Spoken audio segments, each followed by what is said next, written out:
तो हेलो दोस्तों, कैसे हो आप सब। तो आज हम आपको बताएंगे कि उंगलियों की चटकने की आवाज क्यों आती है। तो चलिए शुरू करते हैं। आपने भी कभी ना कभी उंगलियां ऐसे चटकाई होंगी, लेकिन क्या आपने सोचा है ये कटक कटक आवाज आती कब से है। दरअसल हमारी उंगलियों के जोड़ यानी जॉइंट्स में एक खास तरल होता है जिसे कहते हैं सिनोवियल फ्लूइड।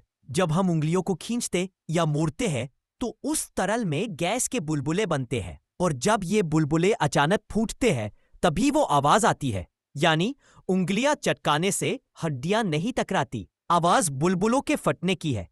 और नहीं, इससे आर्थराइटिस नहीं होता, ये एक मिथ है।